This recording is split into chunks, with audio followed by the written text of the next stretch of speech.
छोटे बच्चे तो मुझे नहीं जानते होंगे। मेरी पहली बार नहीं है कि मैं आपके बीच में आया हूं। 2005 से लेकर के अब तक मैं 6 से 7 बार या 10 बार 12 बार इस हाट में आपके बीच में आप लोगों के सामने कई बार मैं अपनी बात में, जब पहली बार विधानसभा लड़ा था, समाजवादी मुझे टिकट दिया था, मेरी नॉमिनेशन रद्द हुई थी, आप लोगों को मालूम है। 6 महीने के बाद फिर मैं इलेक्शन लड़ा था एमएलए का, जब मेरा घंटी छाप था, जब भी मेरी बात हुई थी, मेरी हार हुई थी। उसके बाद में फिर 6 महीने के बाद, यानी 1 साल में 3 इलेक्शन लड़के आपके बीच में आया था। ट्रेन का इंजन छाप था मेरा, आपको याद होगा। आप में से बहुतों ने मुझे प्यार और मोहब्बत दिया, मेरी तकदीर नहीं थी, मैं जीत नहीं पाया, मुझे हार का सामना करना पड़ा। मेरे दोस्तों, नौजवान साथियों, उस जमाने की बात और थी। उस जमाने में हमारे बहादुरगंज का 20 प्रखंड और 16 प्रखंड आपका बिगल बैंक का था। जब हम लोहागढ़ा से उत्तर, समेसर से उत्तर की ओर जाते थे, तो आपको मालूम होगा कि हमें पहचानने वाला कोई नहीं था।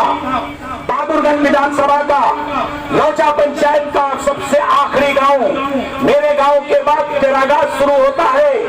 जाहिर सी बात है कि बीरपुर अगर यहाँ पर है तो बीरपुर का बगल में बड़ा बीरपुर भी है। तो हम लोग बहादुरगंज में है, वो लोग कुचा दामन में है, लेकिन हमारी ताल्लुकात, हमारे रिश्तेदार, हमारे अहबाब बीरपुर, बड़े बीरपुर में भी है, दक्षिण बीरपुर में। तो इसी तरह हमारे भी थोड़े रिश्तेदार हैं तेरागाज के अंदर में। जब मैं चुनाव लड़ा, मेरे बगल के जो पश्चिम और दक्षिण वाला और उत्तर वाला जितना गांव था, वो मुझे वोट नहीं दे पाया था।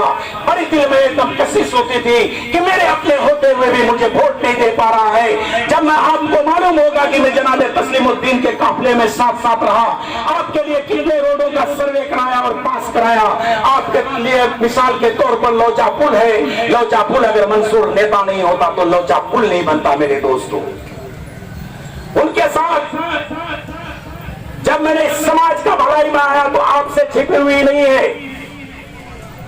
कई रोडें आपके घर से सर्वे हुआ है, 44 रोड 48 रोड हमने सर्वे किया था, जो आज बीच में है। लेकिन हम कभी विधायक नहीं बन पाए तो बोर्ड मेरा कहां से लगेगा? जो विधायक है उसका बोर्ड लगा। अरे मुखिया जो होगा वही नहीं करेगा भाई, हारने वाले तो नहीं करेंगे। बेशक दूसरा मुखिया भी कितना ही काम करते हुआ आपके भलाई का, यही मामला हुआ।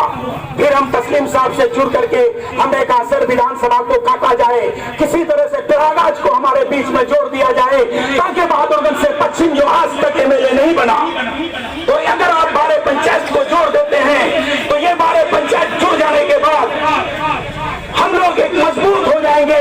12 पंचायत उधर है, 10 पंचायत झिलझिली तक इधर है बहादुरगंज का, 3 पंचायत हमारा बिगल बैंक का, पतरगट्टी, धानगढ़ा, लक्ष्मीपुर, 10 दिन 13 और 12 25 पंचायत। अगर हम झांसी रानी चौक को अड्डा मान ले तो झांसी रानी चौक से अगर आधी आबादी को हम जोड़े तो 18 वार्ड है नगर में, 18 वार्ड में से 9 वार्ड हमारे हैं। इसका मतलब होता है कि 27 पंचायत में हम हैं। 27 पंचायत के वोटों को जब आप देखेंगे तो आपका वोट बहादुरगंज से पश्चिम में 1,10,000 वोट पोलिंग होता है। मेरे दोस्तों, 1,10,000 वोट पोलिंग होता है।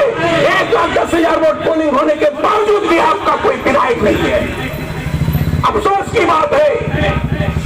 आपको मैं मिसाल के तौर पर छोटी सी बात बताने जा रहा हूं। आपके यहाँ पिछड़ी हुआ, आपके घर में 2 बार मुखिया रहा, तो आपका इधर का विकास हो गया। उसके बाद पलासमनी में मुखिया हुआ तो वहां विकास हो गया। अब कोई और उत्तर साइड में अगर इसी पंचायत का विधायक मुखिया हो जाए तो उधर विकास होगा। तो चारों तरफ का जब पंचायत में चारों तरफ से मुखिया जीतता है, 2-2, 3-3 वार्ड का अगर वो विकास करता है तो पंचायत चमक जाता है, पंचायत में कीचड़ों से मुक्ति मिल जाती है। और हमको शाम सुबह पेशाब पैखाने के लिए रोक। मेरे दोस्तों, चलिए मैं इस्लाम साहब का घर के पास से एक रोड सीधा जाती है, वो पैसा जाके मिलता है। जब मैं मुखिया था तो वहाँ पूरब नदी के आसपास तक रोड को लाके छोड़ दिया।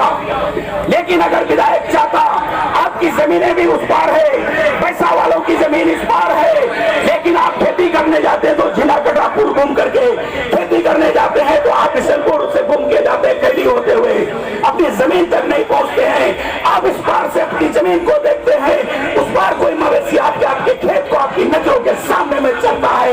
लेकिन इस भी आपका वहां पर एक पुल नहीं बना सका। ये बड़ी अफसोस की बात है। मेरे दोस्तों, नौजवान साथियों, आपको याद होगा अभी समिति से प्रमुख बनाया गया